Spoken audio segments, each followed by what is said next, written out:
réaction. Alors, à la tête de mule est un jeu de cartes traditionnel, un jeu de plis. Il y a 5 couleurs représentées, 3 couleurs qui représentent des bières, bière blanche, bière blonde et bière ambrée, une couleur qui représente des cacahuètes et une couleur qui représente des poubelles. Alors, comment ça fonctionne? Eh bien, c'est simple.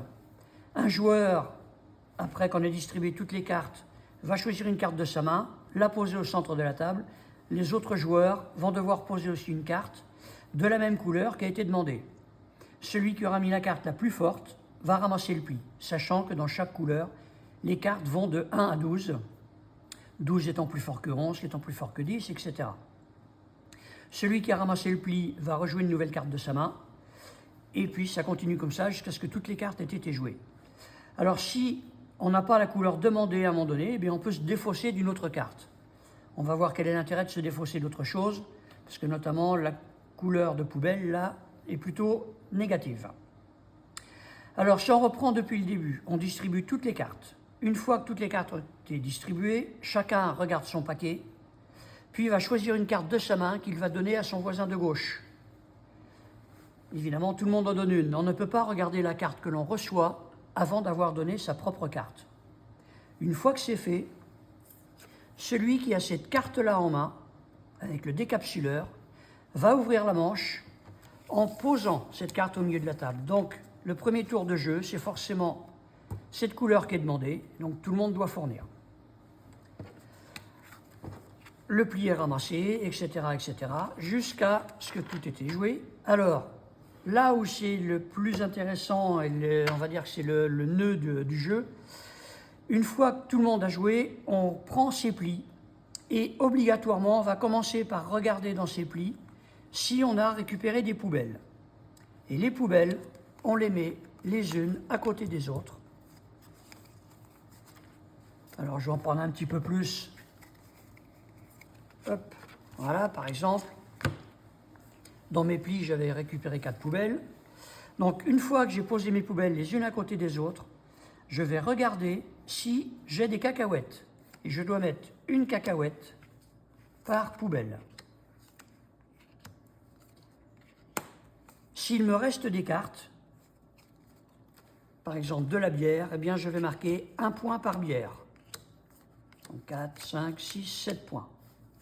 Si je n'avais pas assez de cartes pour recouvrir toutes les poubelles avec des cacahuètes, je dois mettre à la place des bières.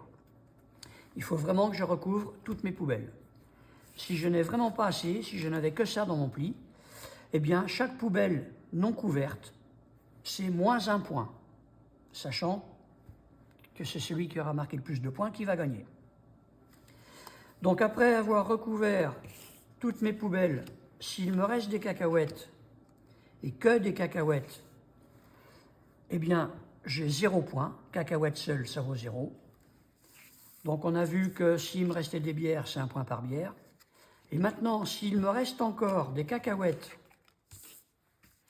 et de la bière, eh bien je peux mettre jusqu'à 3 bières par cacahuète.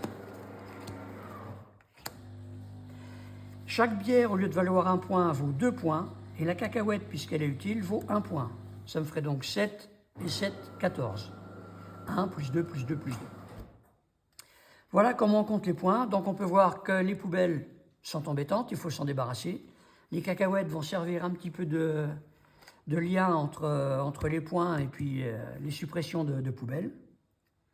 Et ce qu'il ne faut pas oublier quand on compte les points, en plus de ce que je viens de vous expliquer, celui qui fait le dernier pli marque 10 points en plus.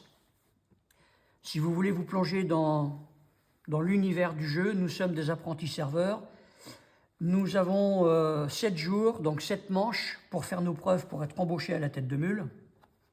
Donc l'idée, c'est de vendre des bières, d'offrir des cacahuètes aux clients parce que ça fait boire et donc ça fait consommer un petit peu plus, ça va être payant. Et à la fin de la manche, eh bien, quand on ferme la boutique, eh bien, on fait le ménage, donc on jette les épluchures de cacahuètes, les fonds de bière, etc. avant de compter les points.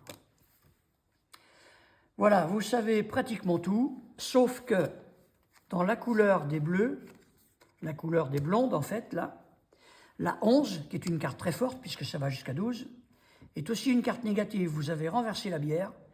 Si vous l'avez dans vos plis, c'est moins 5 points. Et cette bière-là, on ne peut pas s'en débarrasser avec une poubelle. C'est moins 5 obligatoirement. Voilà, donc vous faites vos 7 manches comme ça. Celui qui a le plus de points au bout de 7 manches est le vainqueur et donc signe son CDI à la tête de mule. Et puis vous avez une règle optionnelle avec ces 3 cartes-là. À la fin de la 6e manche, même au début de la 7e manche, après avoir distribué toutes les cartes et après que chacun ait donné une carte à son voisin de gauche, celui qui a le moins de points au classement va choisir en secret une de ces 3 bières primées. Par exemple, l'ambré. Évidemment, il ne montre pas les autres non plus, tout est secret. S'il arrive à récupérer toutes les cartes, c'est-à-dire les 12 cartes ambrées dans ses plis, il a automatiquement gagné. Donc un dernier au classement qui n'a pas eu de chance à la distribution, etc., peut très bien gagner à la dernière manche, avec cette règle optionnelle. Et sinon, s'il n'a pas tout récupéré, pour chaque bière ambrée qu'il aura récupérée dans ses plis, c'est 5 points, au lieu de 1 habituel. Là, vous savez tout. Vous n'avez plus qu'à jouer.